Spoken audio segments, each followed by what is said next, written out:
Hello and welcome. My name is Errity Green and this is Wise Woman Oracle and Tarot, and today I am bringing you a pick a card reading on what your fears are trying to tell you. So my intention with this video is to support you to have and gain exactly what you need in terms of awareness, to support you to clear, eliminate, surrender these fears, if not alchemize, transmute these fears, or otherwise utilize and use your fears toward your higher outcomes, to bring these into a place to help you to come into a greater place of maturity and wholeness and safety within yourself. So if you find that you like this reading after you listen to yours, I encourage you to like, subscribe, press the bell icon. That way you receive notifications every single time a new reading pops up. If you want to get to know more about me and my work, you can check out those details below or at erritygreen.com, where I offer personal readings and coaching programs to support you in life and work. And then if you are a YouTuber in general and like to hang out around these parts, you can check out my other YouTube channel, Psychic True Crime. That might be fun for you if you are intrigued. So without further delay, I will place a picture up of your 3 card piles to choose from today. And as always, you are choosing from left to right.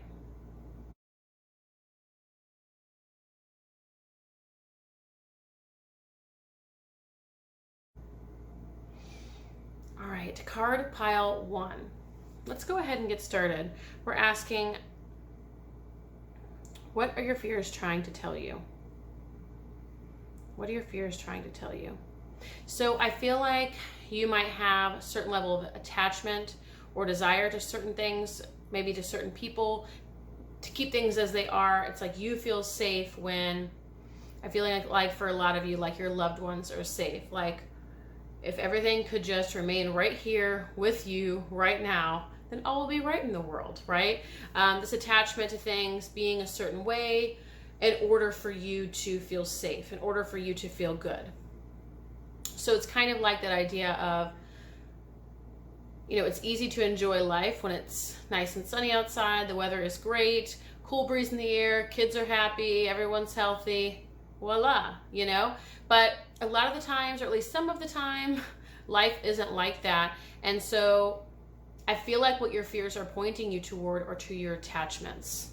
Where are you placing conditions on where you can be happy, or your safety, or your security? Where are you telling yourself, or God, or life, or whatever, that you can only be happy if, or I'll only be safe if, and I can only have it this way or else? And I think this is natural, right? This whole reading, there is no judgment here at all. This is really to support your liberation, your growth, your evolution, your healing, ultimately your freedom, so that you can live freely, so that you can love freely, so you can just be in this world without being burdened by, limited by, narrowed or restricted by your fears. Your fears are pointing you directly to where your attachments are, to where your conditions are. I'll only be happy if, I'm only going to be happy with you, God, if you do this or keep that around or keep this right just as it is.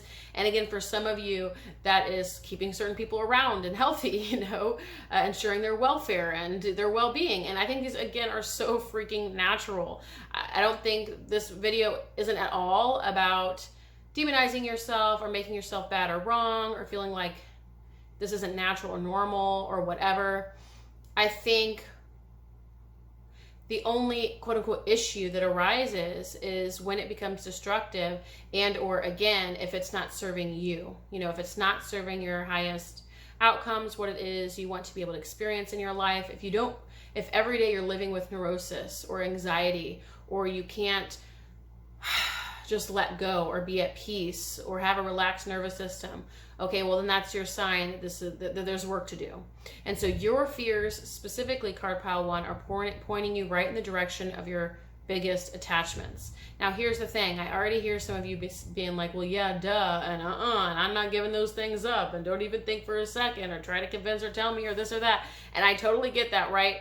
It's very natural to feel attached in this world. I don't think there are some attachments that I'm not sure we can even uncouple or untether ourselves from. I don't even know if we should, especially like with something like parenting, for example. The emotional investment is there on purpose. Even physiologically, biologically, hormonally, we are supported from the get-go to be enmeshed to a certain degree. There's a level of codependency that is natural, normal, healthy, and functional. So I think it's up to you to determine where that, or when that, or if that line is crossed into enmeshment, into destruction, whether destructive for you or for others, to really determine where that attachment or codependency has become unhealthy for you, or even toxic for you or for other people. And I think when you're really honest with yourself, you're going to know when and with whom and where it becomes unhealthy, dysfunctional. So you're being asked to release yourself, because here's the thing, it's not burdening anybody else but you. Now, of course, we could say theoretically, hypothetically, and maybe even more than likely, that our children would be affected by our codependency, our enmeshment, our attachment to them, as one of these examples. And I only brought that example up because it's one of those that's really kind of sticky. It's like attachment to food. It's one thing to give up alcohol. It's another thing to have an attachment to food. Something that's required to live, right? Required to survive. So there's certain attachments where it gets a little bit more difficult to self-liberate, or to even talk about self-liberation. And so ultimately, again, this is about your well-being, and as much space and flexibility as you can bring yourself to have with these attachments, to whatever degree you're able to do that, is the greater degree to which you will be happy, fulfilled, available to more joy, available to more fulfillment, available to ease and peace and relaxation. And so it's not about severing our attachments. In fact, we are meant to be attached to a degree, right? And some of the ways that I've already shared, some of these are evolutionarily required. So again, there's nothing wrong here, and there is no judgment. It's about bringing as much space as is necessary to feel healthy, to live life, to go out there and live life, to be engaged and deeply present with life, to be able to be there, to be in the moment, to experience things fully. And that's very difficult when we have this kind of burden or limit we've placed upon ourselves. And so with this attachment, there was a message there too about bringing space and flexibility.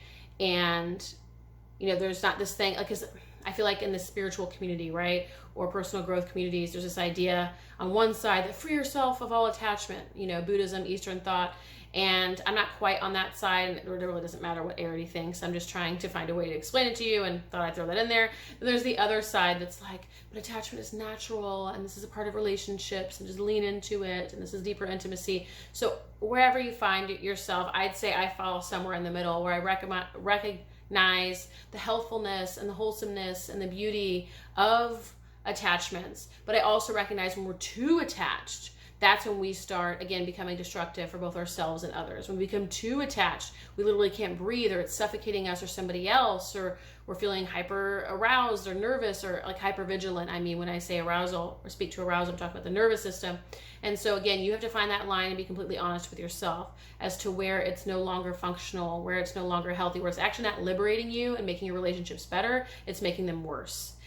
Because I feel a deep sadness and a deep despair for you, because you're unable to fully be there, to be in the moment, to occupy the moment, to face or focus whatever it is before you, because of this nervousness, because of this challenge, because of these deep-seated fears. So let's see what it says here. What are your fears trying to tell you? Yeah, so part of the work then here, and I love that I always want these to be practical readings. I always want them to be applicable, and I love when the cards do that for themselves. The work here is becoming aware of it, is recognizing that where you find fear is where you find attachment, and then asking yourself how you can bring breathing room to that attachment. Because here's the thing, it's not like you're going to be able to rip the Band-Aid off or undo the Velcro entirely, especially again if it's food or children or something that's required.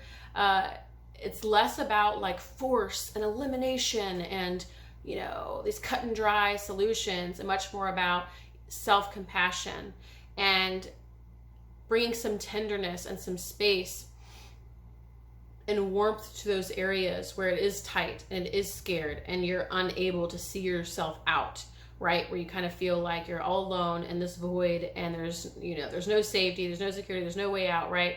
That kind of feeling that we can get. And so bringing some compassion to those areas. So becoming aware that when you're scared, recognizing that for you, it's oftentimes for card pile 1 relevant to a particular very tight attachment or enmeshment. So then looking at that, holding space for that and being there and allowing yourself to breathe through it. That's a hand over your heart. If it's telling yourself the words you need to hear, if it's seeing yourself as a child or attending to and making dialogue and communicating with your inner child. If you need the support, look up self-compassion exercises, look up acceptance and commitment therapy. Look up books or workbooks online, or get a mentor, therapist, or support system to support you to develop these self-care and self-compassion exercises. Because all you need to do, again, and I don't need is a pretty strong term, but if you wanted to bring some liberation to this, it's simply a matter of bringing space, of noticing where there is fear, there is attachment, and loving yourself through it. And you might even find that there's some deep grief and despair there. Let yourself feel that despair. It almost makes me emotional. Haven't cried pick a card reading for a while, guys. I haven't. I used to cry at like every single one. It's probably because the topics that we've been diving into as of late maybe haven't been as deep, but here we are. And I feel like there's some deep anguish and despair there that I think are likely from past experiences, traumas, and circumstances. If not for some of you, and this isn't going to be for all of you, and you don't have to subscribe to this belief system. For some of you, this is also past life stuff where you're hitting upon old, deep-seated, we're talking about ingrained in the sediment, in the bottom of the ocean, kind of fears that you might have carried for eons. And eons feels too long, but just lots of time. Maybe many lifetimes, we'll say that. And so you're hitting upon these fears, but what wants to happen in this lifetime, if that resonates for you, is to free yourself, is to liberate yourself and recognize that the very beginning to this, the process, again, there's no cut and dry, there's no way to like Queen of Swords your way out of this and just cut it off, it's done, off with its head. This isn't how you slay this demon. This one's much more about letting yourself grieve, letting yourself go into those tender spaces and release what's there and just hold space for that fear, which is actually an attachment. Oh my gosh. It makes me emotional again. And it's funny because I didn't even get anything verbally yet. It was just the energy. And I'm like, oh my God. So first of all, again, it's being affirmed that for many of you, this is perhaps something that's been lifelong or many lifetimes in the making. And now it's the time, the opportunity, the time is ripe for you to allow this to go, for you to surrender, for you to not become held captive by these fears. And I think just you knowing that these fears are directly connected to your attachments is going to bring some semblance of freedom. If that connects for you, please share in the comments. I want to hear more about that for you, if that's the case. But there's a deep healing that wants to happen for you, for all the lifetimes and the many identities and the roles and hats that you've worn and the many kind of stages that you've played upon. And there's like this beautiful liberation that happens, like when you free yourself, you're freeing everyone behind you. And there's just like this glorious celebration, there's a better word than celebration, but it's not coming, where it's like, we're free. And it's like, this hugging and holding and just rejoicing, the rejoicing. That's what wants to come through for you, is rejoicing because you're now free of it. I think there's one final message, so just give me a moment and let me connect with it. I feel like each of you in card pile 1 have just as you have this fear, which again is a reflection of your attachments and maybe even things that have been taken from you in the past. Specifically, for some of you that's going to land, for some of you it's not, but I feel like for some of you it's going to be things that have been taken from you. So it's like this rightful fear. It's not like it's irrational. It's not like this is out of nowhere. It's not like you're born with this phobia and why. It's these things have been taken from you before, and so you hold tight and you're not letting them go. But again, that's the fear right there that causes that self-destruction, the neurosis, the hypervigilance, hyperarousal, and also that enmeshment and codependency that can also become destructive for other people. And I feel like what wants to come through for you, card pile 1, is just as equally as there is this fear, this part of you that fears, there's a bigger part of you, a truer part of you that's like a medicine man or medicine woman that is deeply wise, that is all-seeing, that has a broad perspective, broad range, has the eagle's eye view. It's able to see all things, all time, all places, It's like that universal intelligence that knows all, that sees all, that is aware of all. And I think there's some reassurance being offered in that as much as it might feel like you were just those fears or consumed by those fears, or that that's the primary part of you or whatever, the greater truth is that you have equal to that, if not significantly greater and more expansive than that, is your inner medicine man and medicine woman that knows how to deal with this, that is significantly wiser and has kind of seen many days come and go and lifetimes come and go. And I feel like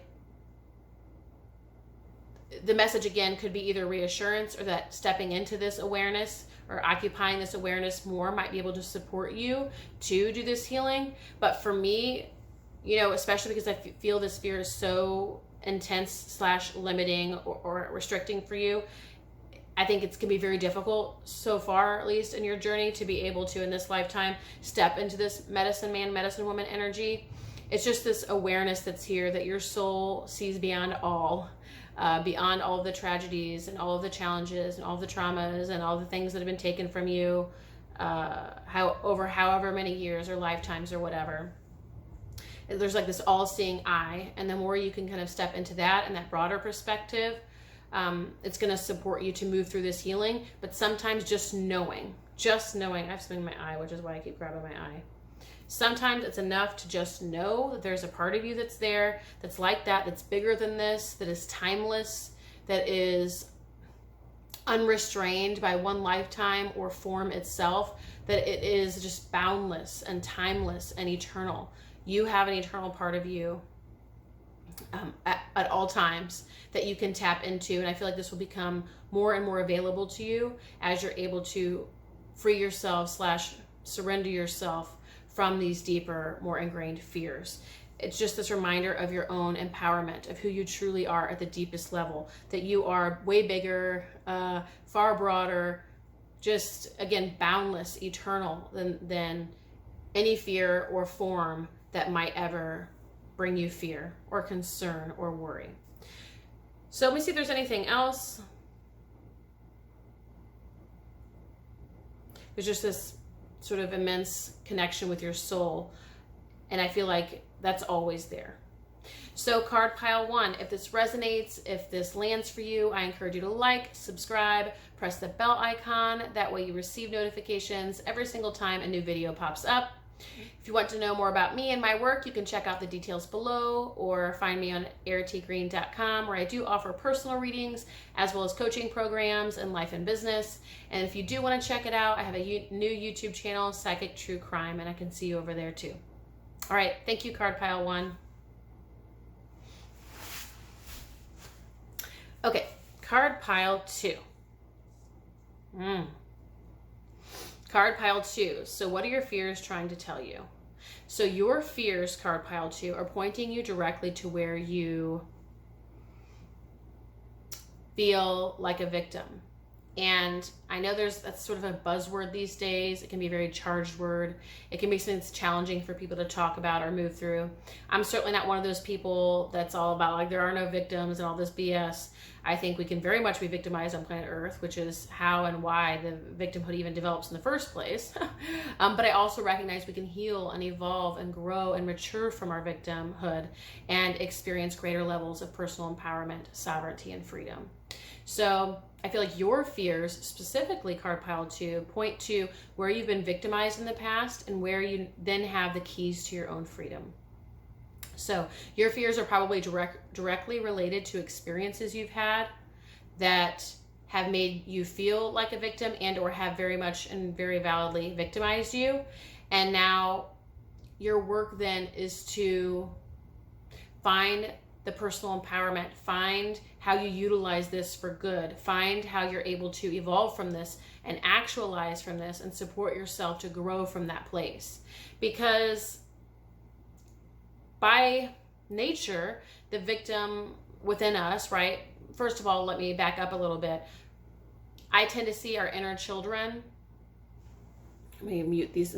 So by nature, our inner victims are very similar to our inner children.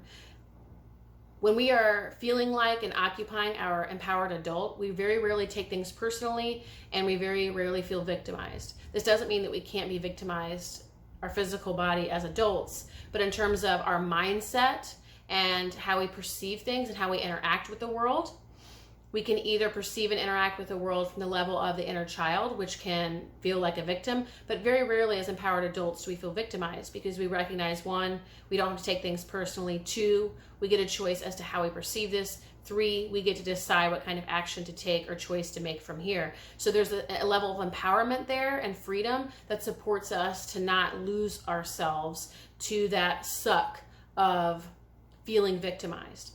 But here's the thing. If we have a very active inner child, or inner wounded child rather, who's like running rampant, and we haven't done a lot of the healing work, or maybe we've done a lot of healing work but it's still there, and that's okay. There's no judgment there. We all have many parts to ourselves. And so that inner wounded child tends to be synonymous with our inner victim. And the work of bringing ourselves out of victimhood then, and it doesn't mean that we won't be victimized. I mean, that does happen. No one's immune to the human condition. Unfortunately, we can't control our circumstances. I'm not sure we would want to. There are horrific tragedies that happen on this planet that I can't excuse or justify, nor do I have much desire to forgive for a lot of them that happen to like our world's children, and so on and so forth. So there's no justification that's going to be happening here for that. However, we have a choice as to whether we carry that with us for a lifetime. We have a choice as to whether that becomes our burden to bear, our cross to carry. We decide whether this becomes our identity, and that for life we've committed and vowed ourselves, chained ourselves, bound ourselves to being a victim, and or if we've decided and done the work to be able to embody that personal empowerment, that personal freedom, that empowered adult, if we want to use the inner child or inner victim as compared to our empowered adult. So your work to free yourself, to support yourself, to guide yourself through this journey of maturing your inner victim is giving it the tools to mature. And again, I still have something in my eyes, so please forgive me. I have a lot of allergies, and I live on a farm, and lately it's been so tough to navigate. If I get pollen or anything in my eye, I'm done for. So it's like, do I stop the video or do I continue? So bringing awareness to your fears having to do with victimization, to having being victimized in the past, and then more or less assuming a victimization in the future, assuming things are going to go awry, assuming things are going to fall apart, assuming the other shoe is going to drop, assuming everything's going to get fucked up, assuming it's going to go wrong, it's going to blow up, it's going to burn, assuming ruin and destruction and total oblivion, right? It's that assumption of it's happened before, it's going to happen again, and it's going to keep happening. And part of this is a defense strategy, a coping mechanism, because if we open our hearts and we allow ourselves to be vulnerable, and we wear our heart on our sleeves, and we go out there and try again, and we embody this, the energy of the Fool and the Tarot that's naive and optimistic and enthusiastic and has this whole zest for life, and something comes over and goes whoosh, we are availing ourselves to the potential of total agony, right? Total grief, consummate, anguish, despair, right? So it's like, well, it's better just to assume the worst and maybe not hope for the best, but pretty much assume the worst, and it is what it is.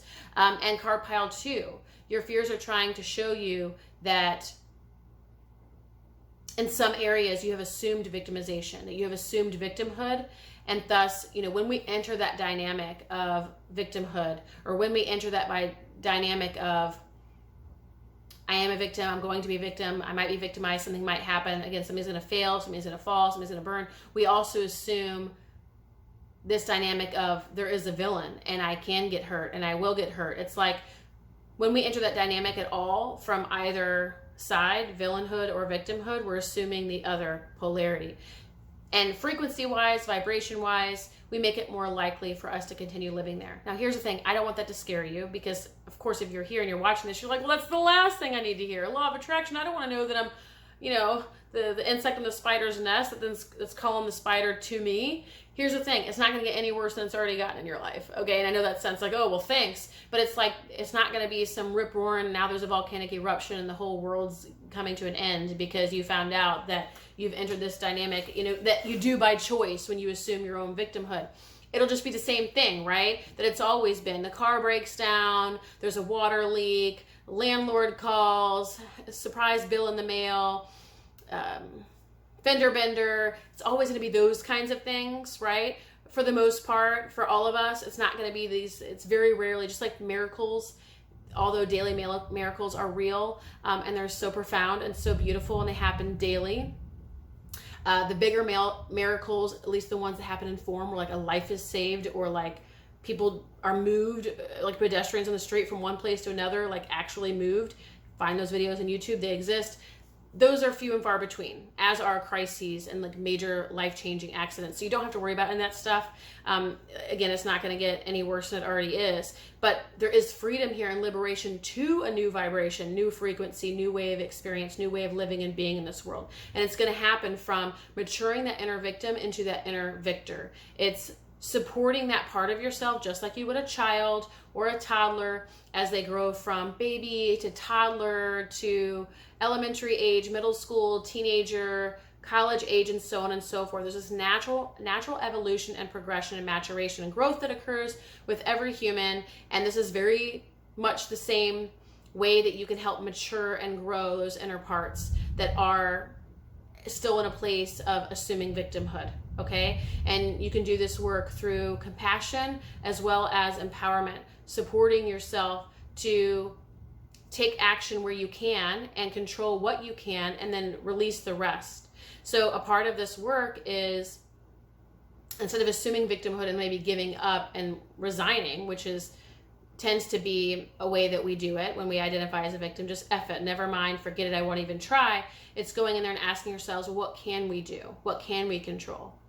And then when things do go wrong, or we do get the bill in the mail, or there is another water leak, it's supporting ourselves to not go into that mind frame or that mindset of course this happens, it's going to happen, it always happens, and just continuing to feed that monster and give it more fuel and make it more real and tangible, and making it more likely that then it happens again. So all you need to do, card pile 2, to begin is just being aware that your fears are pointing to where you feel victimized, so you can grieve those incidents that did occur, those circumstances and conditions that did occur, and whatever you need to do that. If you need the support of a mentor, a teacher, a therapist, please get that. And then from there, start putting the pieces together, an action plan together, a safety plan together for the part of you that does feel victimized, so when something does go down, you have the tools and you have the steps in order to take yourself out of that and into the next mood, attitude, mindset, feeling state, on and on and on. But also ask yourself, how can I mature this part of me? You know, if I was feeling like an empowered adult, how would I respond? If I'm feeling like a wounded child, I respond this way. And if I feel like I've been victimized, I respond this way. How might I respond if I own and embody my empowered adult? Just see what comes up. Yeah. So, and I feel like some of you, first of all, there's a success that's assured, and it's going to come from self-belief, self-empowerment, and personal sovereignty. I do feel like for some of you in card pile 2, there's this thread of self-judgment and maybe even self-punishment that has happened. This isn't going to be the case for all of you, but I do feel like a good 30% that choose this pile alongside that feeling hunted or feeling victimized energy. There's this also, I think it's like could be judging yourself and again, punishing yourself, but I also feel this energy of self-pity. The more you can get yourself out of that energy of self-pity through something like a pattern interrupt activity, you know, being intentional with your choices. If you know something makes self-pity more likely, like lying around the house watching Netflix, then you might start choosing activities that make you feel good, whole, energized, excited about life, enthusiastic. Maybe it's just getting up and going outside. Maybe it's ensuring you see someone that day. Maybe it's doing something physically active. Maybe it's doing something social, but it's really supporting yourself and creating conditions for you to feel successful, for you to feel good, for you to feel alive, as opposed to that self-pity energy. I feel like the self-pity is that suck that happens from usually that ongoing or repetitive victimization that leaves us feeling victimized and then leads to self-pity, and that's the suck that's very difficult to pull ourselves out of. Let's see what else is here. Yeah, again, this is about clinging. You're clinging to the past. Let me see what else is coming through here. You have a choice to continue living out the past and playing out this role and riding out this hamster wheel until the end of time, or choosing something different. And here's the thing, there's no judgment. You're being told that you get to decide whichever way you want to go. You can choose to live in the past, or you can choose to move on.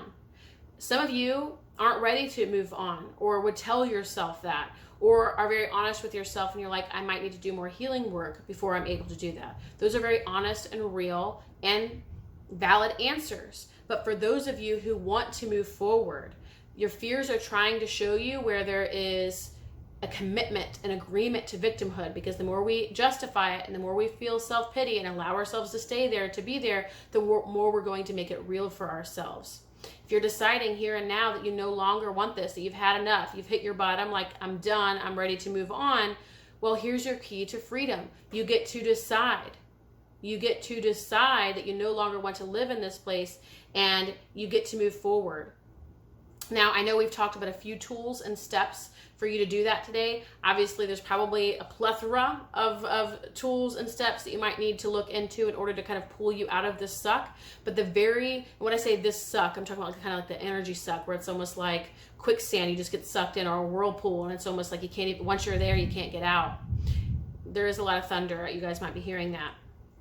And so your steps are, at least for what I can offer today, are just becoming aware. So when you're feeling fear, recognizing, oh, this is me agreeing to victimhood again. This is me believing I'm going to be victimized again. And that's valid. That's real. Allow yourself to grieve. Go into those tender spaces. Hold space for yourself. Card pile 2, you might need the support for someone to hold space for you for a while so that you can face those fears head on and look the demon or the, what do I call them, the Grim Reaper in the face. You might need the support, to be completely honest, card pile 2.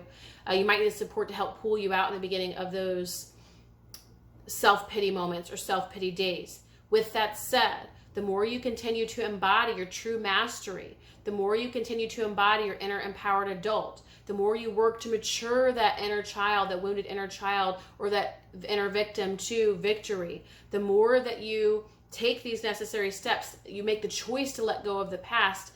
It'll be small, but it will be steady, and you will find that you embody this new energy, an energy that feels empowered, an energy that doesn't get sucked into the fear when it comes up, but is free to let it pass. Like a stranger in the street, you don't go up to the stranger and be like, all right, hey, how's it going? You want to come over and like hang out? We're going to sit, have a couple drinks, watch a movie. You can stay all night. In fact, just stay forever.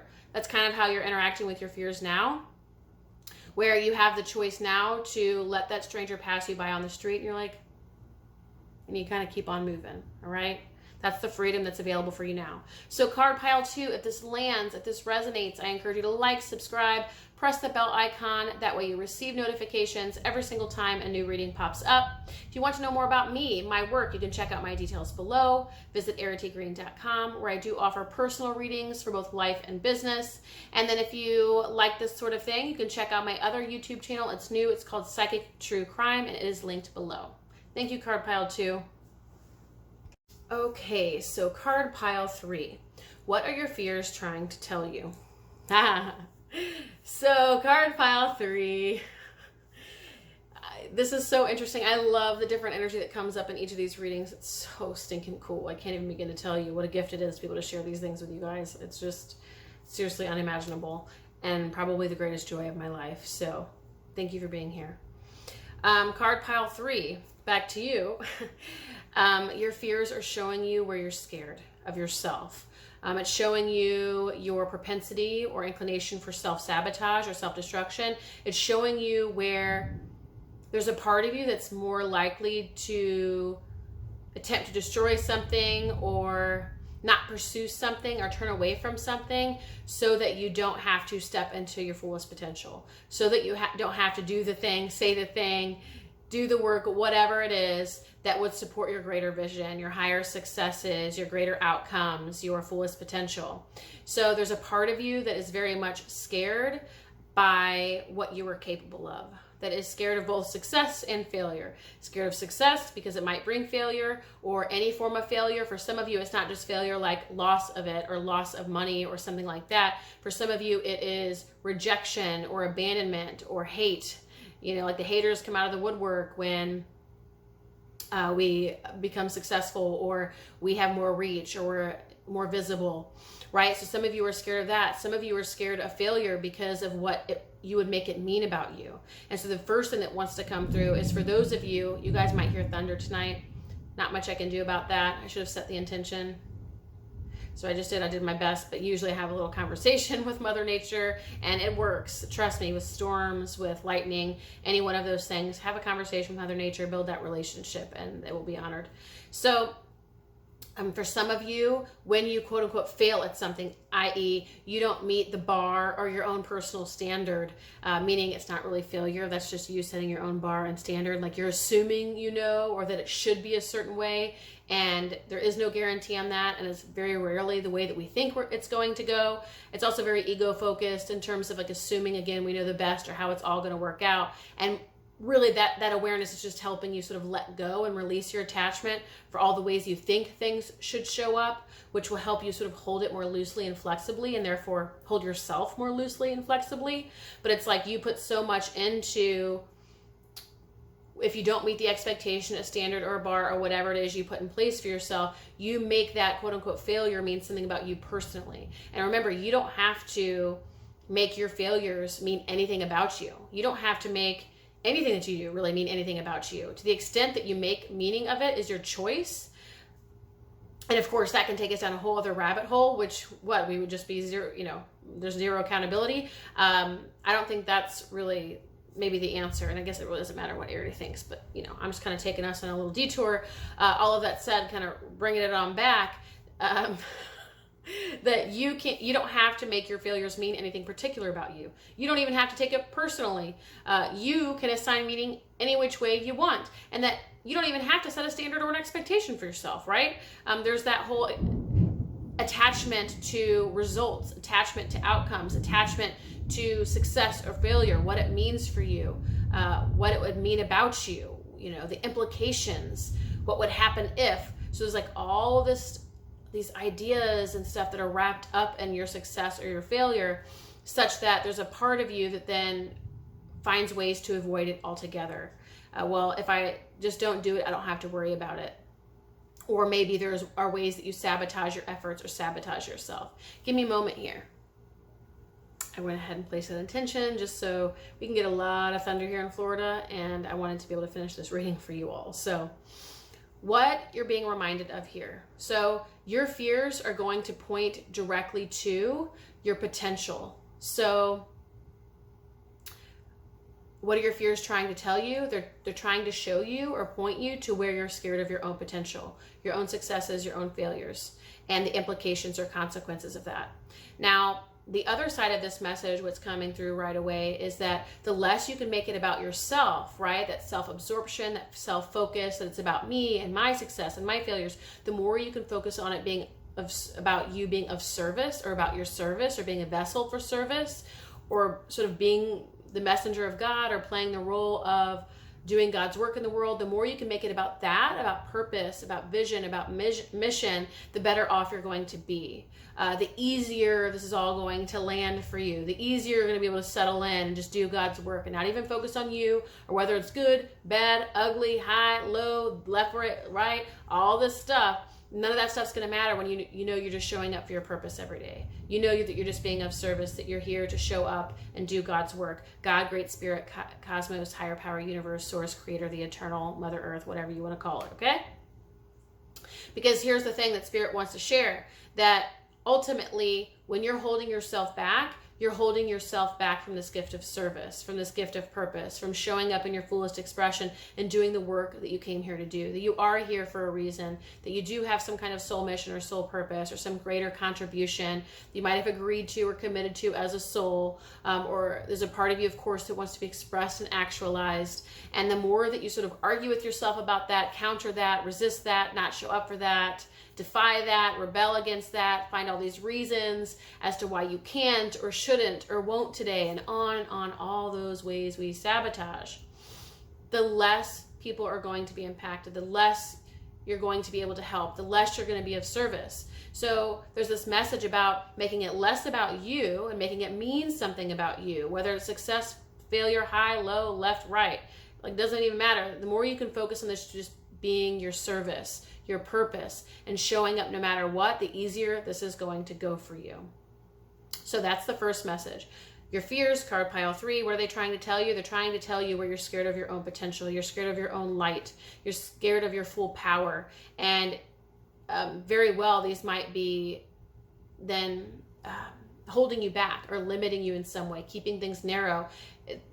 You know, obviously, if it's showing up here, I would imagine that your fears have impacted you, or at least influenced you to a degree such that you would show up here. If they, so there's that. In some cases, they might have limited you up until now. And for you to come into your fullest potential, you'll be better served by focusing more on service and purpose than focusing on you and what it means about you and what you're going to get or create or what you're going to do, on and on and on. Okay, let's see what else is here. What are your fears trying to tell you?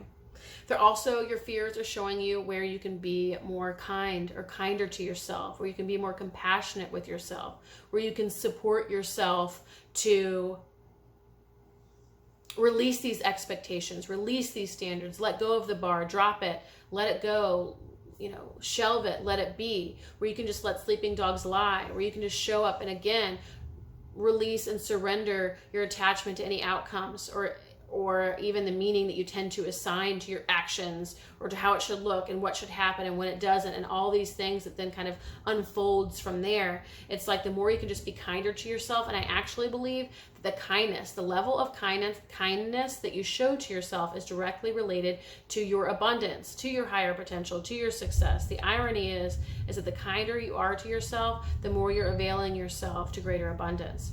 So let me check in with my dog. I don't know if you guys can hear the thunder, but he can. So now we have both thunder and a dog happening. So give me a moment. So I think there is a message here about the kinder you are to yourself, especially in those tight and contracted areas, especially in those areas where you feel fear, especially in those areas that feel out of your comfort zone. The more, or the kinder you are to yourself, the more you're going to create space within yourself that is then also going to be reflected in your greater potential. And the irony of this is that if I share more abundance or your greater potential or better outcomes with you, that can instill this fear that we've been talking about this whole time. So remember, when you feel that resistance, when you feel that trigger, go in and be kind to yourself. Talk yourself through it. Encourage yourself through it. Tell yourself the words you need to hear. Whatever it is to bring some kindness, some space to sort of clear that and support yourself, to release some of that contraction, release some of that fear, release some of that pressure, you know, take some of the pressure off, release the valve a little bit. That kindness is going to help release that valve. I also feel like for some of you, your fears are pointing you directly to where your comfort zone ends. So it's like for many of you, because for some of you this is going to be purpose work, purpose path, purpose, mission, service related. I feel like for many of you that's the case, maybe related to your actualization, your authentic expression, your creative work. But for some of you, this is just pointing to your vision in general. And maybe for all of you, you know, holistically, what you would love your life to look like, what you want most, what matters most, what you would like to create in the world, what you would like to see your life turn out to be, or what you would like it to be like. So, you know, with that being the case, taking a look at where your fears are, clearly my intentions aren't working, but I didn't have enough of a dialogue. But we only have a few more minutes, so I hope that it's not too loud or too distracting for you all. And if it is, maybe get some headphones. So your fears are pointing you directly to where your comfort zone ends, which is near the end of your comfort zone is also the beginning of your bigger vision. It's a bigger vision because it's usually something bigger than where you're at now. So remembering that your fears might very well be telling you, oh, there's nothing wrong with this thing that I'm assuming is wrong, right? If you have a fear about something or you're feeling nervous about something, perhaps it's just where your safety, you know, your sense of safety, your sense of inner security and comfort ends. Okay, so it's less of that it's unsafe and more just that it's not your comfort zone. Okay, so it's where you're able to and even meant to stretch a little bit more so you can accommodate more of this bigger vision. And the more that you're able to stretch, the more you can accommodate this bigger vision. The more you're able to stretch and open up and expand, the more you can accommodate this bigger vision, and on and on and on. Your fears, card pile 3, are pointing you directly to where there is room for expansion, where there's room for growth, where there's room to step outside of your comfort zone. For some of you, I'm even feeling like this could have to do with intimacy and relationships. You deeply want a loving, fulfilling, satisfying partnership, a romantic connection as part of your bigger vision, which might also include, creative work and soul purpose and stuff like that. And yet you might be scared of that. So if you're scared of that, or you're scared of intimacy, right? That's directly pointing you to where there's room for expansion and where you might fear leaving or stepping outside of your comfort zone. So all your fears, card pile 3, or for the most part, the ones you came here for, the message you're here to receive, is about your fears are trying to tell you exactly where there is room for expansion, for opportunity, for growth, for evolution, for more abundance, for your highest potential, for your greater vision. Okay, so for some of you, there's a message here that you might have been through a time or a period of challenge or difficulty, and part of the message that wants to come through is helping you understand and see that this was actually supporting you to develop sort of the muscles that were going to be necessary to create and hold this bigger vision, so that you didn't sabotage yourself, so you didn't foot and mouth F something up, like actually F it up. And I know you're like, oh, that's what scares me. And it's like, no, whatever you went through, whatever that challenge was, whatever that out of left field thing it was, whatever that monkey wrench was, whatever it was, where you went through maybe a challenging period or a difficult time or a dark time or a dark night of the soul or whatever, it was meant to actually flex the necessary muscles that would equip you / support you to be able to accommodate and hold this bigger vision. But now you've gone maybe a little bit too far, such that now you're like second guessing yourself or questioning yourself or feeling more scared or feel fearful or whatever. And that difficult time wasn't necessarily meant to bring you into a place of self-doubt or a lack of confidence or a lack of self-esteem or feeling or being stagnant or any of that stuff. It was actually meant to help you eventually develop the conviction and whatever inner resources were required that were going to bring you this greater vision. It was actually preparing you for what it is that you want, so you can accommodate, so you can hold this bigger vision. So let's just say you were very scared of rejection and you went through this really difficult time, and you might be in a position where you just feel more fear in general, but you might also be more scared of rejection after this difficult time. But in truth, that difficult time was meant to give you a certain level of strength and conviction within yourself, such that you wouldn't really care anymore. You'd let it slide off your back, any kind of experience or form of rejection. So you could hold this bigger vision that might very well include rejection. Success isn't like one side of a coin. The vision, the big dream, the greater destiny, the big success includes all shades of gray and includes the ups and the downs. And we hear it all the time, the successful boxer isn't just successful because it comes and it wins, it's because it got up every time. And it got up. Knocked out, it got up. Knocked out, he got up. Knocked out, he got up, right? So success includes failures, quote unquote, includes getting knocked out, includes getting up again and again and again. It doesn't mean anything about you, right? It doesn't mean that you don't get to have this, or that you're wrong, or that you're bad, or that you're unworthy. It means this is just what success looks like. It's a part of the path and a part of the process. And anything that comes up along the way is actually giving you what you need to get what you want. It's actually giving you precisely the preparation required to be able to step into this greater space of expansion and experience, embody, and hold your greater potential. Let me see what else wants to come through here. Just a final moment. Let me see what else. What are your fears trying to tell you? I feel like your fears also tell you what the worst case scenarios are, and you might assume worst case scenarios, again, based on your past experiences. Let me see what else wants to come through around that, though. But again, it's birthing something within you. Any worst case scenario that you've experienced was actually supporting an upgrade, a breakthrough, a revamp, a reinvention, an actualization, a new expression, something within you that was actually going to help bring about this greater potential, this higher potential, what it is that you ultimately actually wanted for yourself. What else? What are their fears trying to tell them? Again, some of you, you experience self-sabotage in the form of worst case scenarios. So assuming the worst, assuming no one's going to show up or no one's going to buy or it's not going to happen, assuming failure, assuming heartbreak.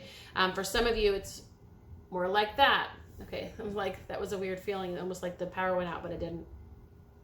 So I feel like, again, you're assuming the worst, and that's just more or less of the same, like trying to throw you off path. This part of you that's trying to throw you off path, it's keeping you in your comfort zone. It's keeping you feeling safe and secure in this little bubble. That's not your big vision, right? It's here, but at least you're safe and you're comfortable. But the whole point of this reading is, and what wants to come through for you, card pile 3, is that you have a way bigger vision, way bigger destiny, legacy, all the stuff that's out here for you, your highest potential, and it's going to require you to step outside of your comfort zone.